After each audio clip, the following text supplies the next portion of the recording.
మత్తయి సువార్త 2వ అధ్యాయం. ఈరోజు నేను కూర్చొని వింటా ఉన్నా. సండే స్కూల్లో కూడా ఒక టాపిక్ మీద సండే స్కూల్ జరిగేది. ఏంటది? సండే స్కూల్ ఏం చెప్పారు? ఏమ్మా వినలా? మీ ఇద్దరు వినలా? విన్సి నేనేం అడుగుతున్నాను, ఆడుకుంటున్నావా? సండే స్కూల్లో ఏం చెప్పారు? మర్చిపోతారు అట్లాగే. క్రిస్మస్ తాత గురించి చెప్పారు కదా, అవునంట. క్రిస్మస్ చెట్టు గురించి చెప్పారు కదా, నా గురించి చెప్పారా? మీ గురించి చెప్పారా? ఎవరి గురించి చెప్పారు? యేసయ్య గురించి చెప్పారా? అవునా? యేసయ్య గురించి ఎందుకు చెప్పారు సండే స్కూల్లో?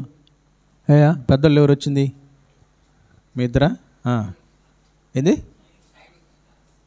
షైనింగ్ స్టార్ అంటే? ఇదే ఏం చెప్పారన్న? వెలిగే నక్షత్రాన్ని గురించి చెప్పారంట. ఈరోజు మరి దేవుని యొక్క వాక్యంలో నుంచి మనం కూడా నక్షత్రాన్ని గురించి చూడబోతున్నాం. 3 ప్రాముఖ్యమైనటువంటి విషయాలు. ఆల్రెడీ సండే స్కూల్ పిల్లలు అన్నీ వినేసినట్టున్నారు. మరి వాళ్ళకి ఒక రివిజన్ లాగా ఉంటుంది అన్నమాట ఇది. వింటున్నారా పిల్లరా? గమనిస్తున్నట్లయితే మత్తయి సువార్త 2వ అధ్యాయం 1వ వచనం నుంచి గమనిస్తాం. రాజైన హేరోదు దినముల యందు యోదయ దేశపు బెత్లెహేములో యేసు పుట్టిన పిమ్మట ఇదిగో తూర్పు దేశపు జ్ఞానులు యెరూషలేమునకు వచ్చి. జ్ఞానులు వచ్చారంట. ఎక్కడి నుంచి వచ్చారండి? తూర్పు దేశం నుంచి వచ్చారంట జ్ఞానులు. ఎక్కడికి వచ్చారు?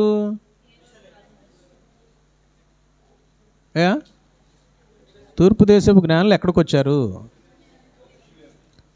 యెరూషలేముకి వచ్చారా? బెత్లెహేముకి వచ్చారా? చూడండి అక్కడ, అందుకే వాక్యం చూడండి ఏం రాయబడిందో.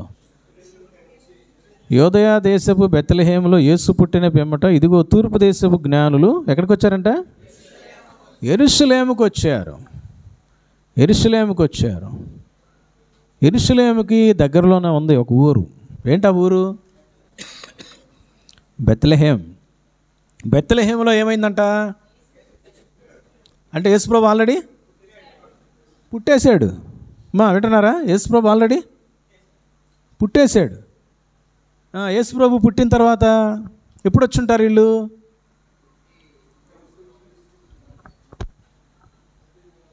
చాలా సంవత్సరాల నుంచి వింటున్నారు కదా మెసేజ్. ఇదే మెసేజ్గా. నక్షత్రం ప్రతి ఇంట్లో స్టార్ వెలిగించేసారా? స్టారు, క్రిస్మస్ ట్రీ అన్నీ పెడతా ఉన్నాం. విషయం గమనిద్దాం అసలు ఏంటో. యేసు ప్రభు ఎక్కడ పుట్టాడంట?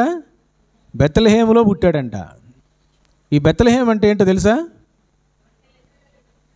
బెత్లెహేం అంటే రొట్టెల ఇల్లు. ఈ బెత్లెహేము ఎక్కడుందో తెలుసమ్మా? ఇశ్రాయేల్ దేశంలో ఉంది. ఇశ్రాయేల్ దేశంలో ఉన్నటువంటి బెత్లెహేం అంట భూమి మొత్తానికి కూడా నడిబొడ్డంట, మధ్యలో ఉందండి. ఆ మధ్య ప్రదేశంలో బెత్లెహేములో యేసయ్య పుట్టడానికి ఇష్టపడ్డాడు. లూకాసు వార్త 2:10 ఏముంటుందంటే అక్కడ దూత ద్వారా సందేశం ఏంటో తెలుసా గొల్లలకి? దావీదు పట్టణమందు నేడు రక్షకుడు. దావీదు పట్టణం ఏంటంట? దావీదు పట్టణం ఏంటండి? అదే బెత్లెహేం గురించే మాట్లాడుతూ ఉన్నారు. అలనాడు దావీదు మహారాజు కట్టుకున్నటువంటి సిటీ ఉంది. ఆ పట్టణంలో యేసు ప్రభువారు దావీదు గోత్రమైనటువంటి యోధా గోత్రంలో నుంచి వచ్చాడు. అందుకే ఆయనకు ఒక పేరు ఉంది. ఏం పేరమ్మా? దావీదు కుమారుడు అనేటువంటి పేరు ఉంది. దావీదు ఎవరు? రాజు. రాజు కుమారుడు ఏమవుతాడమ్మా? రాజే. ఒక రాజులాగా పుట్టాడంట. అందుకే చూడండి ఇక్కడ యేసు ప్రభువారు ఆల్రెడీ పుట్టేశాడు. పుట్టేసిన తర్వాత ఏమైందో చూద్దాం. అక్కడ పుట్టిన పిమ్మట ఇదిగో తూర్పు దేశపు జ్ఞానులు యెరూషలేమునకు వచ్చి యూదుల రాజుగా పుట్టినవాడు. అసలు ఆయన పుట్టక ఏం పుట్టకంటమా? రాజ పుట్టక. ఒక రాజుగా పుట్టేశాడు ఆయన. యూదుల రాజుగా పుట్టినోడు ఎక్కడున్నాడని హేరోదు రాజు దగ్గరికి వచ్చి అడుగుతున్నారు. ఎవరిని అడుగుతున్నారు? ఒక రాజుని యూదుల రాజు ఎక్కడ పుట్టాడు రా అని అనగానే ఈయనకి కలవరం వచ్చేసి, సరే నేను రాజుగా అంటే ఇంకోటి ఎవడరా రాజు అసలు. ఏమంటే జ్ఞానులు వచ్చారు, తూర్పు దేశపు జ్ఞానులు అంటే వాళ్ళు ఎంతమంది అని మెన్షన్ చేయలే. వాళ్ళు ఇచ్చిన కానుకలను బట్టి ముగ్గురేమో అని ఆయా డ్రామాల్లో నాటికలు వేస్తూ ఉంటారు. ఓకే, ముగ్గురు అవ్వచ్చేమో. బంగారము, సాంబ్రాణి, బోళము, 3 రకాలైనటువంటివి వాళ్ళ పెట్టెలు విప్పి ప్రభువుకు సమర్పించారు. జాగ్రత్తగా వింటున్నారా? ఎవరు కూడా మరి పెన్నులతో రాసుకోవద్దు, అటు ఇటు ముఖాలు చూడొద్దు, గోళ్ళు గిలుకోవద్దు. ఏమ్మా ఇటు చూడండి, జాగ్రత్తగా చూడండి కొద్దిసేపు. కనుక ప్రియులరా, యేసు ప్రభు పుట్టేశాడు. పుట్టేసిన తర్వాత మరి తూర్పు దేశపు జ్ఞానులు అంటున్నారు. చూడండి 2వ వచనంలో, యూదుల రాజుగా పుట్టినవాడు ఎక్కడున్నాడు? తూర్పు దిక్కున మేము ఆయన నక్షత్రమును చూచి. అంటే ఏంది సంగతి? యేసు ప్రభు పుట్టాడని వాళ్ళకి ఎట్లా తెలిసింది?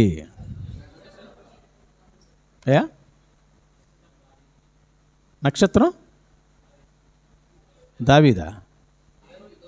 యేసు ప్రభు అనే యూదుల రాజు పుట్టాడు అని వాళ్ళకి ఎలా తెలిసింది అంటున్నా. చూడండి అక్కడ 2వ వచనం చూడండి, అక్కడ వాక్యం చదివాం కదా, ఏముందమ్మా అక్కడ? అందుకే బైబిల్ని ఒక కళ ఏమంటారు దాన్ని, కథల పుస్తకంలో చదవద్దు, జాగ్రత్తగా చదివితే కొంత అర్థం అవుద్దమ్మా. తూర్పు దిక్కున మేము ఆయన అంటే వారు చూసినటువంటి నక్షత్రాలు ఎక్కడుంటాయి? మా పాప హలో, నక్షత్రాలు ఎక్కడుంటాయి? ఆకాశంలో. కనపడతాయా మనకి? ఎప్పుడు కనపడతాయి నక్షత్రాలు? ఎప్పుడు కనపడతాయి? అయ్యా మిమ్మల్ని అడుగుతా, మీరు మీ నోటితో చెప్తారు కానీ మీకు అడిగి చెప్పరు కానీ వాళ్ళకి అడిగితే చెప్పేస్తారు. చెప్పమ్మా, నక్షత్రాలు ఎప్పుడు కనపడతాయి? రాత్రిపూట, పగలు కనపడవా? అదేంది? పగలు ఎందుకు కనపడవు చెప్పా? ఇప్పుడు చెప్తున్నావు, చెప్పు నువ్వు. నక్షత్రాలు పగలు ఎందుకు నువ్వు కాదు, ఈయన చెప్పు. సూర్యుడు, అవునా? నిజమేనా? సూర్యుడు వెలుతురు వల్ల నక్షత్రాలు కనపడవు. రాత్రి సూర్యాస్తమయం అయిపోద్ది కాబట్టి, సూర్యుడు ఉండడు కాబట్టి, కనపడ్డ కాబట్టి నక్షత్రాలన్నీ మన కంటికి కనబడతాయి. కాబట్టి వీళ్ళు, ఈ యొక్క తూర్పు దేశపు జ్ఞానులు, యేసయ్య యొక్క నక్షత్రం అంట, ఆ నక్షత్రాన్ని చూచారంట. ఎప్పుడు చూశారు వాళ్ళు? రాత్రిపూట చూచారండి నక్షత్రాన్ని. ఆ నక్షత్రంలో ఏదన్నా వెరైటీ ఉండుండొచ్చు. వాళ్ళకంత బాగా యూదుల రాజు అయినటువంటి యేసు అనేటువంటి ఆయన పేరు తెలియపోయిన యూదుల రాజు, ఒక రాజు పుట్టాడురా ప్రపంచం కోసం అనేటువంటి రాజు అనేటట్లుగా అదొక స్పెషల్ స్టార్ లాగా వాళ్ళకి ఏమైనా కనిపించిందేమో. ఈ యొక్క మనం యాస్ట్రాలజీలో కనుక గమనిస్తామంటే, నక్షత్ర శాస్త్రంలో మరి ఒక మూడు గ్రహాలంట ఒక చోటకు వచ్చినప్పుడు అదొక స్పెషల్ నక్షత్రం లాగా కనిపిస్తుందంట. అదేమన్నా వచ్చి ఉండొచ్చేమో. కొంతమంది ఏమంటారంటే, వీళ్ళు నక్షత్ర శాస్త్రాన్ని లేదా యాస్ట్రాలజీని బాగా చదివినటువంటి యాస్ట్రాలజిస్టులేమో అనేటువంటి ఒక ఆలోచన. కొంతమంది ఏమంటారంటే, మరి బబులోని దేశానికి కొంతమంది యూదులను కొనిపోయారు చూసారా? 70 సంవత్సరాలు వాళ్ళని అక్కడ బంధించారు. మరి అక్కడికి వెళ్ళినటువంటి యూదులు గుంపులో నుంచి బయటకు వచ్చిన వాళ్ళేమో ఈ జ్ఞానులు ఆ యూదులకు సంబంధించినటువంటి ఫ్యామిలీస్లో పుట్టినోళ్ళేమో కొంత నాలెడ్జ్ ఉంది అనేటువంటి విషయం. ప్రియులారా, మనం కనుక సంఖ్యాకాండంలో 24వ అధ్యాయం 17వ వచనంలో ప్రభు ముందుగానే ఒక మాట తెలియపరిచాడు. సంఖ్యాకాండం 24వ అధ్యాయం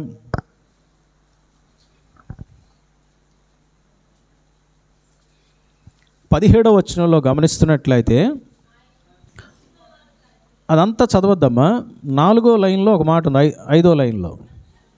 నక్షత్రము యాకోబులో ఉదయించును. ఒక నక్షత్రం ఉదయిస్తుంది, ఒక నక్షత్రం ప్రకాశించబోతా ఉంది యాకోబులో. యాకోబులో అంటే అబ్రహాము తరము నుంచి, అబ్రహాము, ఇస్సాకు, యాకోబుల్లో నుంచి వచ్చిన వాడే దావీదు.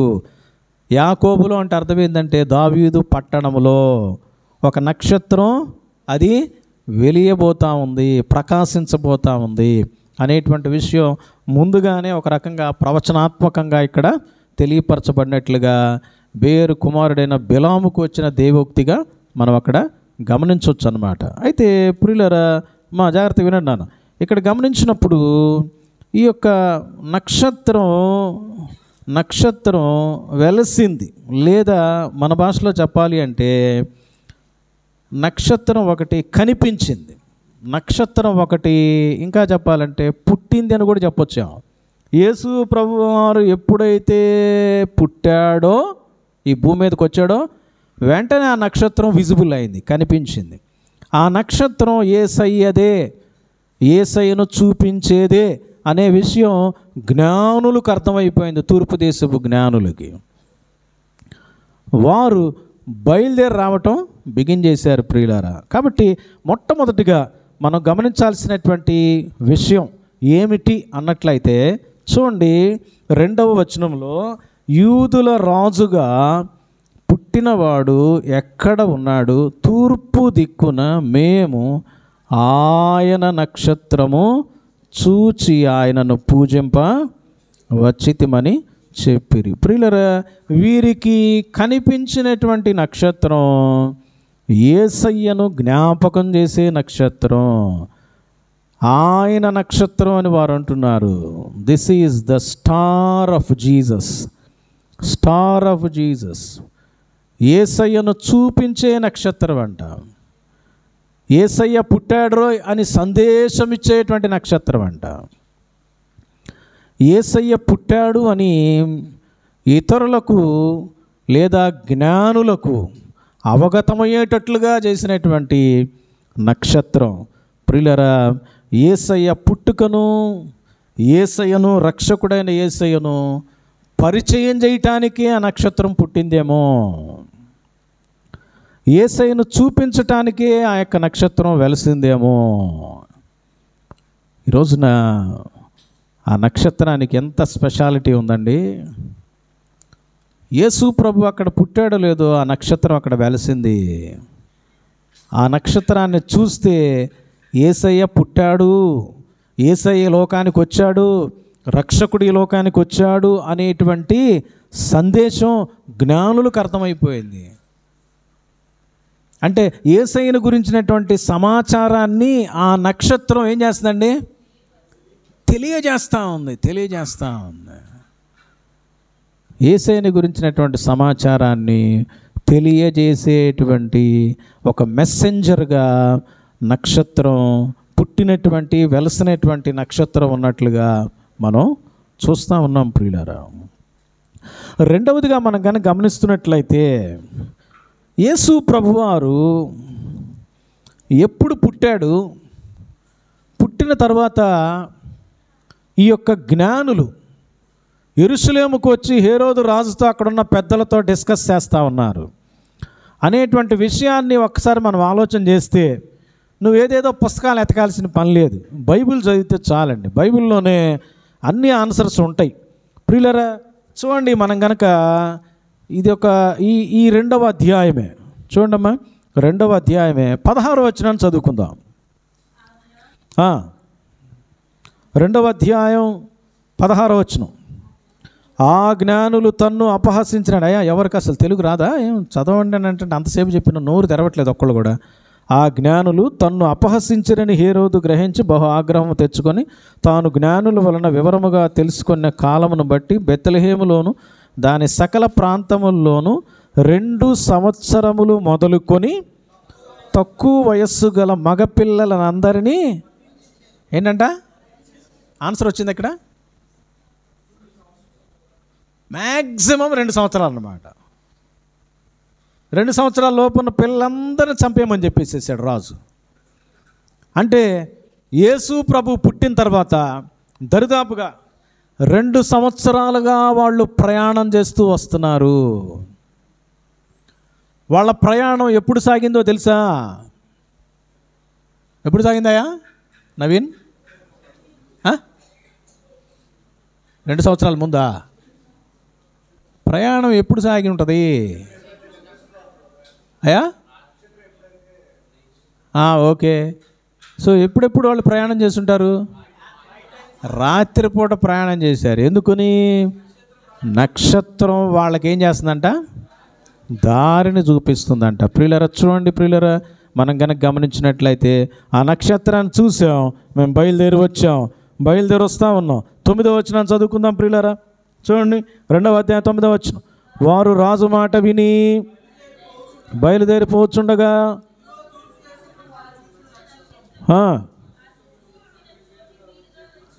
ఆ శిశువు ఉండిన చోటికి మీదుగా వచ్చి నిలుచు వరకు వారికి ముందుగా నక్షత్రం నడిచిందంట. నక్షత్రం ప్రయాణం చేసింది. నక్షత్రం దారిని చూపించే ఒక దిక్సూచిగా ఉంది. ఎవరి దగ్గరికి దారండి? ఏమ్మా, ఎవరి దగ్గరికి దారి చూపిస్తుంది? యేసయ్య ఎక్కడున్నాడో, రక్షకుడు ఎక్కడున్నాడో అక్కడ దాకా రక్షణ ఆ యొక్క నక్షత్రం వాళ్ళని నడిపించుకుంటూ తీసుకెళ్ళిందండి. నక్షత్రం ముందు వెళ్తుంది, వీళ్ళు ప్రయాణమే వెళ్తూ ఉన్నారు. మధ్యలో వీళ్ళకి డౌట్ వచ్చింది. డౌట్ఫుల్గా హేరోదుని అడిగారు. యాక్చువల్గా నక్షత్రం నీట్గా తీసుకెళ్ళిపోతూ ఉందండి. నక్షత్రాన్ని చూస్తా వెళ్తే చాలు. ప్రియులారా, ఈ నక్షత్రం యేసయ్య పుట్టుకను కనుపరిచింది మొదటగా. రెండవది యొక్క నక్షత్రం నడిచింది. నక్షత్రం జ్ఞానులకు ఏం చేసిందండి? మార్గాన్ని చూపింది. ఎక్కడికి మార్గాన్ని అంటే యేసయ్య ఎక్కడ పుట్టున్నాడో ఆ స్థలం వరకు తీసుకొని వెళ్ళిందండి. ప్రియులారా చూడండి, మనం కనుక గమనించినట్లయితే యేసయ్య ఆ శిశువు ఉండిన చోటికి మీదుగా వచ్చి నిలుచు వరకు. బాబు వింటున్నా? టైం అయిందా నీకు? ఇటు చూడు. మీదుగా వచ్చి నిలుచు వరకు వారికి ముందుగా నడిచను. 10వ వచనం. వారు ఆ నక్షత్రమును చూచి అత్యానంద భరితులై ఇంటిలోనికి వచ్చి ఆ పశువుల పాక అనేటువంటి ఆ ఇంటిలో పెట్టబడ్డాడు యేసుప్రభు వారు. ఆ ఇంటి వరకు వచ్చింది. అక్కడ వరకు వచ్చేసి ఆగిపోయిందంట. ఏమైంది? నక్షత్రం నిలబడిపోయింది. ఇక వెళ్ళట్లా. కారణం ఏంది? ఆడే ఉన్నాడు, అడ్రస్ వచ్చేసిందండి కదండి. ఈ రోజున మనందరం కూడా ఎక్కడికైనా అడ్రస్ తెలియకపోతే గూగుల్లో ఏం చేస్తాం? అది చెన్నై అయినా యూరప్ అయినా ఏదైనా కానీ గూగుల్లో పెట్టేసుకుంటాం లొకేషన్. ఇప్పుడు అదేం చేస్తూ ఉంటుంది? వెళ్ళు ఇక్కడే ఉంది, నాకు ఇది అర్థం కావట్లా నీకు. అది ఆగిపోతుంది ఒక చోట. ఆగిపోయిన నువ్వేంది అక్కడక్కడ ఎత్తుక్కోవాలన్నమాట. ఎక్కడుందని.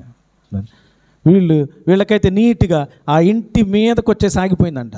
అక్కడ అర్థమైపోయింది, ఇదేనా బాబు యూదుల రాజు ప్యాలెస్లో అనుకుంటా.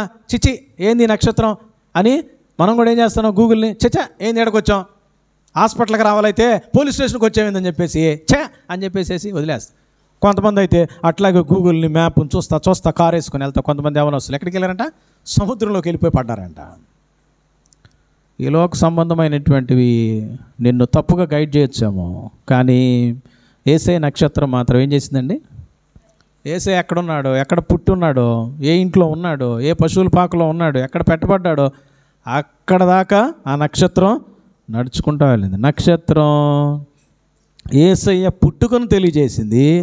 నక్షత్రం యేసయ్య ఎక్కడున్నాడో అక్కడ దాకా వాళ్ళని తీసుకొని వెళ్ళింది, దారి చూపించింది, యేసయ్య దగ్గరికి తీసుకెళ్ళిందండి. అంతేకాకుండా ప్రియులరా చూడండి, మనం కనుక గమనిస్తున్నట్లయితే 3వ విషయం 2వ వచనాన్ని చదువుకుందాం. 2:2. తూర్పు దిక్కున మేము ఆయన నక్షత్రము చూచి ఆయనను, ఆ నక్షత్రాన్ని చూచి పుట్టింది యేసయ్యే, ఆయనను మనం ఏం చేయాలా? పూజించాలి, ఆరాధించాలి, ఘనపరచాలి. ఘనపరచుట కొరకే అది నడిపించింది. అందుకని చూడండి ప్రియులరా, ఇప్పుడు చదువుదాం 10-11 వచనాలు. వారు ఆ నక్షత్రమును చూచి అత్యానంద భరితులై ఇంటిలోనికి వచ్చి తల్లి అయిన మరియను ఆ శిశువును చూచి సాగిలపడ్డారంట. సాగిలపడి నమస్కారం అయితే చేశారు. తర్వాత ఎవరెవరికి సాగిలపడ్డారు?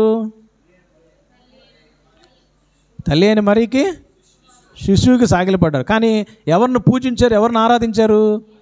యేసయ్యను ఒక్కడినే. ఆరాధనలకు యోగ్యుడు నిజమైన దేవుడు యేసయ్య మాత్రమే, మరియమ్మ తల్లి కాదండి. చాలా చోట్ల ఇప్పటికీ ప్రపంచంలో మరియమ్మ తల్లిని కూడా పూజించేవాళ్ళు బోల్డి మంది ఉన్నారు. మరియమ్మ తల్లిని ఒక తల్లిగా ప్రభు వాడుకున్నాడు. ఒక పరిశుద్ధమైన స్త్రీ, ఆమె జ్ఞానం కలిగిన, మాదిరి కలిగిన స్త్రీ. అంతేగాని ఆమె దేవుడు కాదు అనే విషయాన్ని మనం గమనించాలి ప్రియులు. ఏడిపి పక్కన పిల్లలు ఇటు చూడండి ప్రియులారా. గమనిస్తున్నట్లయితే తల్లి అయిన మరియను ఆ శిశువును చూచి సాగిలపడి ఆయనను పూజించి తమ పెట్టెలు విప్పి బంగారమును సాంబ్రాణిని కానుకలుగా రాజు దగ్గరికి వెళ్ళాం, లేదా దేవుడి దగ్గరికి వెళ్ళాం. దేవుడికి కానుకలు ఇస్తామా? దేవుడి దగ్గర నుంచి కానుకలు పొందాలని ఆశపడతామా? దూర దేశం నుంచి వస్తే వాళ్ళకి కనీసం ఛార్జీల ఖర్చులు కూడా యేసుప్రభు ఇలాడా ఇచ్చాడా? కానీ యేసుప్రభుకే గిఫ్టులు తెచ్చారు వాళ్ళు. Out of reverence, out of respect. యేసయ్య మీద ఉన్నటువంటి గొప్ప రెస్పెక్ట్ అండి అది. వాళ్ళు ఏం చేస్తున్నారు తెలుసా?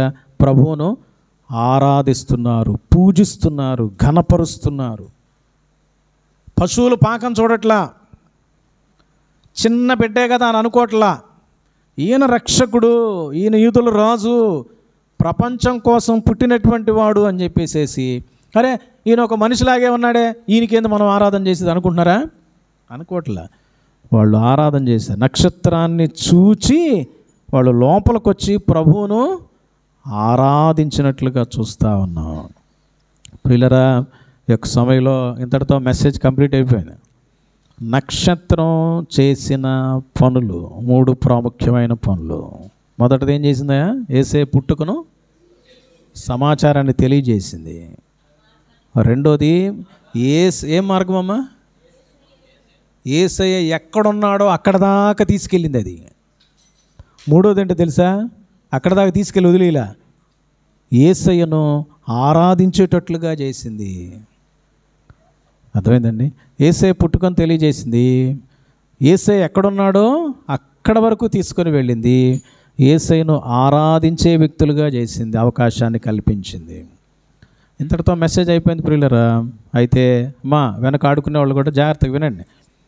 మనం చేయాల్సిన పని ఏంటి అన్నట్లయితే, ఈ రోజున నీవు నేను యేసయ్య నక్షత్రంగా ఉన్నామా? యేసయ్య పుట్టుకను ఆ నక్షత్రం ఏం చేసిందండి? తెలియజేసింది. ఇప్పుడు యేసయ్య పుట్టుకను తెలియజేసే ఒక నక్షత్రం లాగా నువ్వు ఉన్నావా? చీకటిగా ఉన్నావా? నక్షత్రం లాగా ఉన్నావా?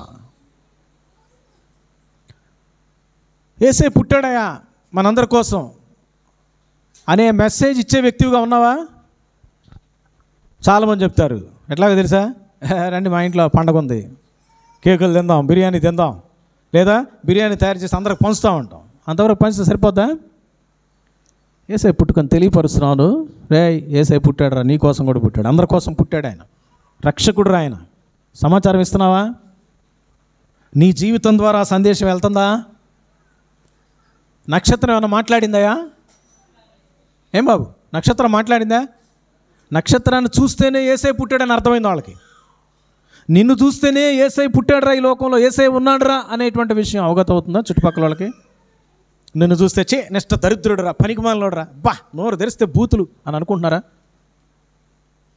వాళ్ళకి చర్చికి మాత్రం వస్తాడు కానీ ఏం ఉపయోగం లేదు అనుకుంటున్నారా? పాటలు బాగా పాడుతున్నాయా ఈమె జీవితం వేస్ట్ అని అంటున్నారా? ఆయా పనులు అయితే చర్చిలో చేస్తారు కానీ జీవితం సాక్ష్యం లేదని చెప్తున్నారా? యేసయ్యని గురించి నువ్వేం తెలియపరుస్తున్నావు నీ జీవితం ద్వారా? Be like a star of Jesus. యేసయ్య నక్షత్రంగా ఉండాలి.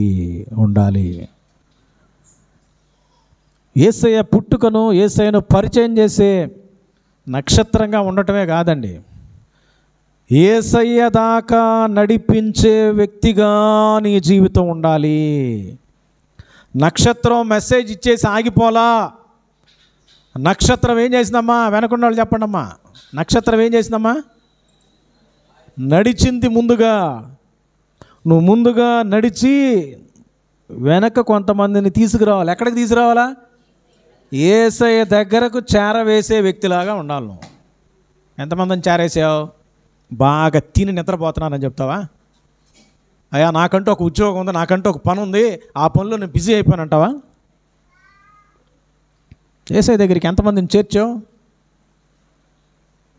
ఏమండి, సినిమా వస్తుందిరా వెళ్దామంటావు, ఇదిగో మొబైల్ ఏదో వస్తుందిరా చూద్దామని 10 మందిని పోగేస్తావు. ఏమండి, టీవీలో ఆ కార్యక్రమం వస్తుందిరా, కబడ్డీ వస్తుంది, అది వస్తుంది, బిగ్ బాస్ వస్తుందని చెప్పేసి కూర్చోబెడతాము 10 మందిని. అక్కడికి ఇక్కడికి వెళ్దాందా అని చెప్పేసి మైపాడు గేటుకో, ఎక్కడికండి మైపాడు బీచ్కో, అక్కడికి ఇక్కడికి వెళ్తున్నామేమో, 10 మందిని పోగేస్తున్నావు. నువ్వు చెప్పగల మైపాడా? అవునా, ఎన్ని పనులు ఉన్నాయి, ఎగ్జామ్ ఉన్నా కానీ వదిలేసి వస్తాం, పిల్లలు వచ్చేస్తారు. యేసయ్య దగ్గర నడిపిస్తున్నావా? ఆ కార్యక్రమం వెనక నీ ఉద్దేశం ఏంటండి? ఎంతమందిని నడిపించావు ఇప్పటివరకు? చాలామంది నడిపించడం పక్కన పెడితే యేసయ్య దగ్గర నుంచి దూరం చేసేవాళ్ళు చాలామంది ఉంటారు. యేసయ్య దగ్గరికి వచ్చిన వాళ్ళు కూడా నువ్వు తరిమేసే వ్యక్తివిగా ఉంటే నిన్ను బట్టి ప్రభు కన్నీళ్ళు పెట్టుకుంటాడు. ప్రియులరా గమనించండి, యేసయ్య వద్దకు చేరవేసే విధంగా, యేసయ్య వద్దకు తీసుకొచ్చే విధంగా ఉండే నక్షత్రంలాగా నువ్వు ఉన్నావా? మూడవది చివరిది ఏంటో తెలుసమ్మా? మనం చూసింది యేసయ్య దగ్గరికి చేర్చటమే కాదండి, యేసయ్యను ఆరాధన చేసేటువంటి వ్యక్తిగా కూడా నీ జీవితం ఉపయోగపడాలి. వదిలిపెట్టకూడదు నువ్వు. యేసయ్యను చూపించేసేలే అయిపోయింది నా పని కాదు, యేసయ్య దాకా తీసుకొచ్చేసేలే నా పని అయిపోయింది కాదు. యేసయ్యను ఆ వ్యక్తి ఆరాధన చేసే విధంగా నువ్వు చేయాలి. ఆ బ్రతుకులోకి నువ్వు నడిపించగలిగితే చాలు, నీ పని అయిపోయింది. ఇంక దేవుడు చూసుకుంటాడు. అంటే ఫస్ట్ నుంచి దేవుడు చూసుకోవడా అంటే చూసుకుంటాడు. నా పని అదండి. అందుకనే చివరిగా ఒక మాట చదువుకొని మనం ముగిస్తాం ప్రియులరా. చూడండి, దానియేలు పుస్తకం అయ్యా బైబిల్ తెరవన్నానా? దానియేలు పుస్తకం 12వ అధ్యాయం 13వ వచనం చదువుకుందాం. దానియేలు పుస్తకం 12వ అధ్యాయం 13వ వచనం చదవండి అమ్మ. ఏమి రాయబడిందో?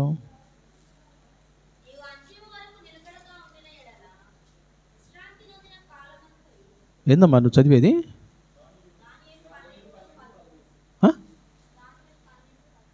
దానియేలు పుస్తకం 12వ అధ్యాయం 3వ వచనం. 13 చెప్పానా? 3వ వచనం దయచేసి మన్నించండి. చదవమ్మా. బుద్ధిమంతులైతే ఆకాశ మండలములోని జ్యోతులను పోలిన వారై ప్రకాశించెదరు. నీతి మార్గమును అనుసరించి నడుచుకొనున్నట్లు ఎవరు అనేకులను త్రిప్పుదురో వారు నక్షత్రము వలె నిరంతరమును ప్రకాశించెదరు. నిరంతరం ప్రకాశించాలి. నీవు నేను ఇంట్లో పెట్టేటువంటి స్టారు 4 రోజులు పెడతాం, 10 రోజులు పెడతాం, 6 రోజు వరకు పెట్టి తీసేస్తాం. నీ జీవితం అనేటువంటి ఈ జీవితం ఒక స్టార్ లాగా వెలగాలి. యేసయ్యను చూపించాలి, యేసయ్య వద్దకు నడిపించాలి, యేసయ్య వైపు త్రిప్పాలి. లోక మార్గంలో ఉన్నారేమో, పాపంలో, శాపంలో, రుగ్మతలో, బూతుల్లో, వ్యభిచారంలో, ఏమండి రకరకాల కార్యకలాపాల్లో లోకం వెళ్ళిపోతుందేమో.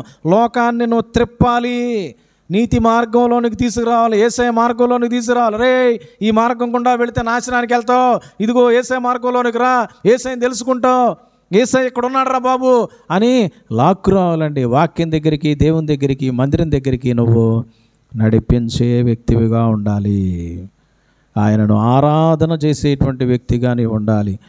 అప్పుడే నీవు నక్షత్రం వలె. అట్లాంటి పనులు ఎవరైతే చేస్తారో, బుద్ధిమంతులు ఎవరండి? యేసును కలిగినోడే బుద్ధిమంతుడు. బుద్ధి జ్ఞాన సర్వసంపదలు యేసయ్యే. ఆ యేసయ్యని ఎవడు కలిగి ఉంటాడో వాడే బుద్ధిమంతుడు. అందుకనే మత్తయి సువార్త 7వ అధ్యాయంలో బుద్ధిమంతుడు ఎక్కడ ఉంటాడంట? ఎలా ఉంటాడంటమ్మా? బండ మీద తన ఇల్లు కట్టుకున్న బుద్ధిమంతుడు అంటున్నాడు. ఎవరంట వాళ్ళు? యేసయ్య మాటలు విని వాటి చొప్పున చేసేవాడు, యేసయ్య మాటలు విని ఆయన హృదయంలో చేర్చుకున్నవాడు, యేసయ్యను కలిగినటువంటి వాడే బుద్ధిమంతుడండి.